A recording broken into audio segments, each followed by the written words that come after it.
Assalamualaikum warahmatullahi wabarakatuh. Kembali lagi dengan saya Agus Salim SPD, Guru Sejarah SMA Negeri 5 Bagan Sinumba.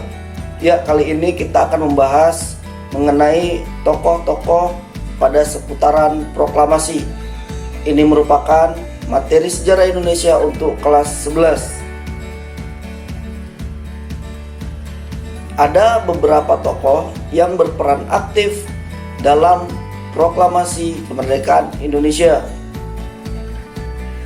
Beberapa dari mereka yaitu: pertama, Ahmad Subarjo. Ahmad Subarjo lahir di Karawang, Jawa Barat pada tanggal 23 Maret 1896. Ia tutup usia pada bulan Desember 1978. Pada masa pergerakan nasional, ia aktif di PI dan PNI. Kemudian, pada masa pendudukan Jepang sebagai Kaigun, bekerja pada kantor Kepala Biro Riset Angkatan Laut Jepang, pimpinan Laksamana Maeda. Ia juga sebagai anggota BPUPKI dan PPKI. Berikutnya ada Soekarni Kartodiwiryo. Tokoh inilah yang sering menjadi perdebatan pada pembaca sejarah Indonesia sekitar proklamasi kemerdekaan.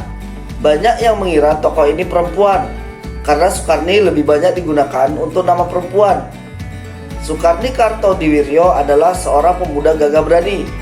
Ia merupakan salah seorang pimpinan gerakan pemuda di masa proklamasi. Tokoh ini dilahirkan di Blitar pada tanggal 14 Juli 1916 dan meninggal pada tanggal 4 Mei 1971. Ia juga tokoh yang mengusulkan agar teks proklamasi ditandatangani oleh Soekarno dan Muhammad Hatta atas nama bangsa Indonesia. Ia juga memimpin pertemuan untuk membahas strategi penyebarluasan teks proklamasi dan berita tentang proklamasi. Berikutnya ada Sayuti Belik. Tokoh yang lahir pada tanggal 25 November 1908 di Yogyakarta ini berperan dalam pencatatan hasil diskusi susunan teks proklamasi. Ia yang mengetik teks proklamasi yang dibacakan oleh Soekarno. Sejak muda, Sayuti Belik sudah aktif dalam pergerakan politik dan jurnalistik. Tahun 1942 menjadi pemimpin redaksi surat kabar Sinar Baru Semarang. Berikutnya, Burhanuddin Muhammadiyah. Burhanuddin Muhammadiyah lahir di Kota Raja pada tanggal 7 April 1917. Ia berbakat di bidang jurnalistik sejak tahun 1937, sudah menjadi redaktur berbagai surat kabar. Pada awal pendudukan Jepang, ia bekerja pada radio militer. Pada tahun 1942 hingga 1945, ia bekerja sebagai wartawan pada harian Asia Raya. Pada malam waktu akan diadakan perumusan teks proklamasi, BEM dia banyak melakukan kontak dengan pemuda, yaitu untuk datang ke rumah Maeda. Berikutnya, Latif Hendraningrat. Latif Hendraningrat adalah seorang komandan peta. Pada saat pelaksanaan proklamasi, ia merupakan salah satu tokoh yang cukup sibuk. Ia menjemput beberapa tokoh penting untuk hadir di Pegangsaan Timur nomor 56.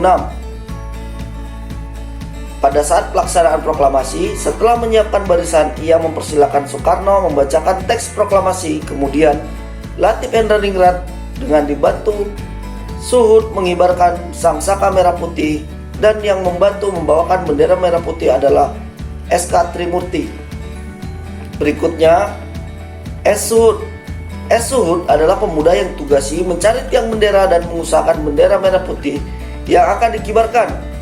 Oleh karena gugup dan tegang, tiang yang digunakan adalah sebatang bambu. Padahal tidak terlalu jauh dari rumah Soekarno ada tiang bendera dari besi. Suhud bersama Latif Hendraningrat adalah pengibar bendera merah putih di halaman rumah Soekarno pada saat proklamasi 17 Agustus 1945. Ya, demikianlah penjelasan mengenai tokoh-tokoh yang berperan dalam proklamasi kemerdekaan Indonesia. Semoga bermanfaat. Saya ucapkan terima kasih. Wabillahi taufik wal hidayah. Assalamualaikum warahmatullahi wabarakatuh. Salam jas merah.